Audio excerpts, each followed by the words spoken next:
Welcome to M1 news. Dharmasagar Hanamkonda జిల్లా కాజీపేట మండలం రాంపూర్ ఊర చెరువు శివార్లో మంగళవారం తెల్లవారుజామున ఓ వ్యక్తి దారుణ హత్యకు గురయ్యాడు. జనగామ జిల్లా చెల్పూర్కు చెందిన పోలు వెంకటేశ్వర్లు 45 సంవత్సరాల మృతి చెందినట్లు పోలీసులు తెలిపారు.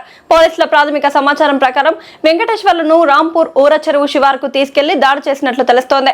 ఈ దాడిలో తీవ్రంగా గాయపడిన ఆయన అక్కడికక్కడే మృతి చెందినట్లు సమాచారం అందుకున్న పోలీసులు సంఘటనా స్థలానికి చేరుకుని వివరాలు సేకరించారు. మృతదేహాన్ని పోస్టుమార్టం నిమిత్తం వరంగల్ MGM మార్చురికి తరలించారు. మృతుడి కుటుంబ సభ్యులు ఫిర్యాదు మేరకు కేసు నమోదు చేసి దర్యాప్తు చేపట్టారు. హత్యకు గల అసలు కారణాలు, ఘటనలో ఎవరి పాత్ర ఉంది అనేది విషయాలపై పోలీసులు విచారణ కొనసాగిస్తున్నారు. నిందితుడిగా అనుమానిస్తున్న వ్యక్తి పోలీసుల అదుపులో ఉన్నట్లు సమాచారం. అయితే హత్యకు సంబంధించిన పూర్తి వివరాలు పోలీసుల దర్యాప్తు అనంతరం వెల్లడి కానున్నాయి. ఆరం కొడతాడు ఏంటిది అసలు అని నేను ఐఫోన్ వచ్చిన గడ్డి దాన్ని అన్నాడు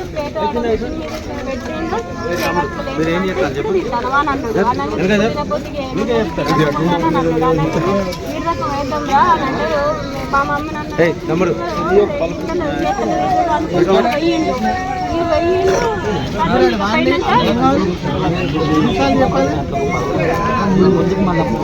ఫోన్ ఎందుకు చేయలేదంటే పడుకున్నా సార్, నాకు నిద్ర వచ్చింది. మా అమ్మకి ఇట్లా మామయ్యతో మాట్లాడింది పక్క పెట్టి పడుకున్నాక నాకు నరేందర్ అని ఫోన్ చేసిండు. ఆ ఫోన్ చేయగానే బయటికి పెట్టాను. 11 బావు అవుతుంది, 11 బావులు పడుతుంది సార్. ఫోన్ చేసి డాడీ ఉన్నాడా అని అడిగిన. అడిగితే డాడీ ఏమో డాడీ అనవాలి, ఎందుకు డాడీ అడుగుతాను నేను అన్నాను. డాడీ ఎందుకు అడుగుతాను సప్లైకి పెట్టేసినాక బయటకు పోయి చూసినాం. మేము ఇంకా అన్నీ ఆఫ్ చేయలేదు సార్, లైట్లు డోర్లు ఏమి అట్లనే కన్ను ఇట్లా చూసుకుంటూ ఫోన్ చూస్తూ ఇట్లనే పడుకున్నాం. ఈ ఒత్తడు కావచ్చు 11 అయింది, చూసేవారు 11 అవుతుంది. ఈయన ఫోన్ చేసిండు. ఈ అన్న ఫోన్ చేసి ఏంటి ఇంకా అమ్మ డాగాలు అటు ఇటు పోయి చూసినాక మళ్ళీ ఒకసారి ఫోన్ చేయని అమ్మ అన్నది. అనగానే ఫోన్ చేసినాక అన్న ఎందుకు ఫోన్ చేసినావా అని అంటే, లేదు కానీ డాడీ మరి సంపద ఇట్లా అనగానే వాళ్ళ ఇంటి దాకా నడుచుకుంటూ ఆఫీస్ దాకా పోయి చూసొద్దాం పా డాడీ నాకు ఏదో డౌట్ పడుతుంది. ఇవరకు ఒకసారి ఇట్లనే వర్షం పడుతుంటే 12 గంటలకు వచ్చింది సార్. వర్షం పడతాం పడ్డాడు ఆపి మంచి గంతం పెద్ద వర్షం పడుతుంటేనే వచ్చిండు.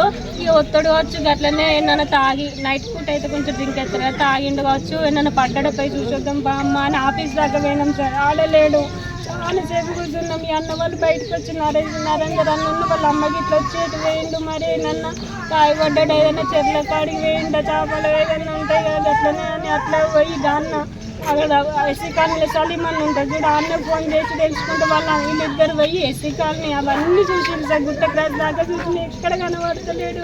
ఇక నిద్ర పడతలేదు. 2 గంటల దాకా బయట కూర్చున్నాం. మా నాన్నమ్మ ఇంటి పక్కగా సరిపమ్మన తామే వాళ్ళందరూ చూసి మరి ఇట్లా ఎన్నడైనా గిట్లా చేయడు అని కొంచెం ఆయన ఇంటికి కొత్తడికి ఇట్లా ఎట్లా అయిపోయి ఇట్లా అని అంటే అక్కడికి ఉండడు. అప్పుడప్పుడు అవి ఏం చేయన్నారు వచ్చలేదు. కన్ను మూసుడు చూసుడు ఇక వచ్చి డోర్ కొడతాడు ఎట్లా ఎట్లా అని చూసుకుంటా 4 గంటల వరకు ఇట్లా కన్ను వచ్చి చేసిన డోర్లు కొట్టి పిలుస్తాను.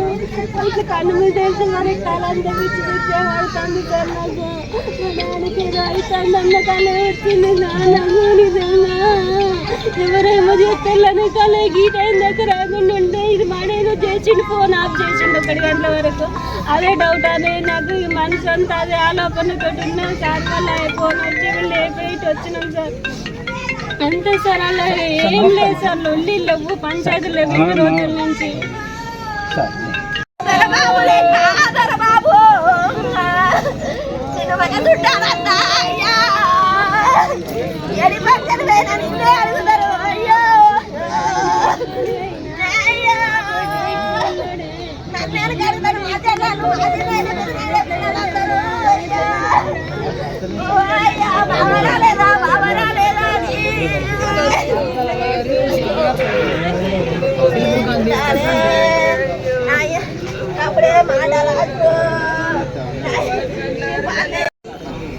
నా పేరు రమ్య, మా మమ్మీ పేరు పోలు రాజమని, మా డాడీ పేరు పోలు వెంకటేశ్వర్లు. నాకు డౌట్ సంపత్ తీసుకువేయండి, సంపత్ మీద అమ్మడి పరమేశ్వర్ మీద నాకు డౌట్ ఉన్నది. వాళ్ళే హత్య చేసి చంపిళ్ళు. బరాబరి వాళ్ళకి జరిగిన చర్యలు తీసుకొని వాళ్ళని హత్య చేయాలి. ఈ కేసు నమోదు కావాలి, ప్రాణం తీపియాలి, శిక్ష తీపియాలి సార్. అంతే సార్.